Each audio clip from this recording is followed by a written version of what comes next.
Hello everyone, అందరికీ నమస్కారం అండి. నేను మీ Rama. Welcome back to my channel Neti Maguva. గోంగూర నచ్చని వాళ్ళంటూ ఎవరూ ఉండరు. దీనిలో పోషక విలువలు ఎక్కువ. సో ఈ నోరూరించే కమ్మని గోంగూరతో 3 రకాల వెరైటీస్ ఎలా తయారు చేయాలో చూద్దాం. ఈ గోంగూర పచ్చడి అంటే నచ్చని వాళ్ళంటూ ఎవరూ ఉండరు. మనం దీన్ని పచ్చిమిరపకాయలతో ఎలా తయారు చేయాలో చూద్దాం.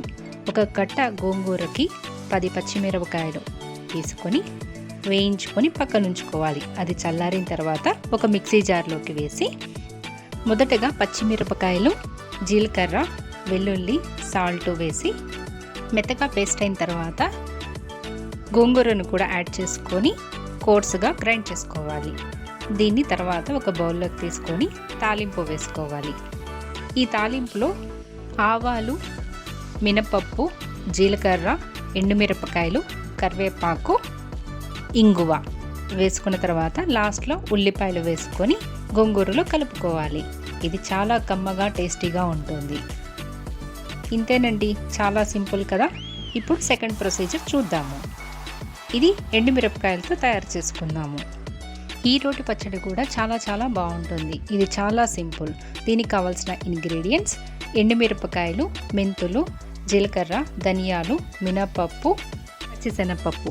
వీటన్నిటిని కడాయిలో కొంచెం ఆయిల్ వేసి వేయించుకోవాలి. తర్వాత మనం కడిగి ఉంచుకున్న గోంగూరని కూడా ఫ్రై చేసి పక్కన ఉంచుకోవాలి. ఇప్పుడు మనం మిక్సీ జార్లోకి వేయించుకున్న డ్రై ఇంగ్రీడియంట్స్ వేసుకొని దానిలో వెల్లుల్లి, సాల్ట్ వేసి గ్రైండ్ చేసుకోవాలి. తరువాత ఈ చల్లారిన గోంగూరని కూడా వేసి మెత్తగా పేస్ట్ చేసుకోవాలి. దీనిలో కొంచెం బెల్లం కూడా వేసుకుంటే చాలా బాగుంటుంది. అవసరమైతే కొంచెం నీళ్లు యాడ్ చేసి మెత్తగా పేస్ట్ చేసుకోవాలి. తర్వాత దీన్ని తాలింపు వేసుకోవాలి.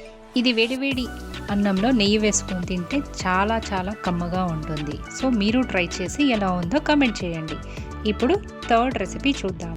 గోంగూర పులుసు. దీన్నే పుల్లగూర అని కూడా అంటారు. కావాల్సిన ఇంగ్రీడియంట్స్: కట్ చేసుకున్న గోంగూర, మెంతుకూర, ఉల్లిపాయ, పచ్చిమిరపకాయలు, 2 టమాటాలు, ఉప్పు, కారం, పసుపు, జీలకర్ర, కొంచెం కొత్తిమీర, కొద్దిగా నూనె వేసుకొని ఒక్కసారి కలుపుకొని కొంచెం మగ్గిన తర్వాత 1/2 గ్లాసు నీళ్లు పోసి 3 విజిల్స్ వచ్చే వరకు ఉడికించుకోవాలి. ఈ ఉడికిన దాన్ని మ్యాషర్తో కానీ పప్పుగుత్తితో కానీ ఎనుపుకోవాలి. తర్వాత ముందుగా బాయిల్ చేసుకొని ఉంచిన పచ్చిశనగపప్పుని దానిలో కలుపుకోవాలి. ఇష్టమైతే ఉల్లిపాయ ముక్కల్ని కూడా యాడ్ చేసుకోవచ్చు. తర్వాత దీనిలో తాలింపు వేసుకోవాలి. అంతేనండి, మన కమ్మని గోంగూర వెరైటీస్ రెడీ అయిపోయాయి.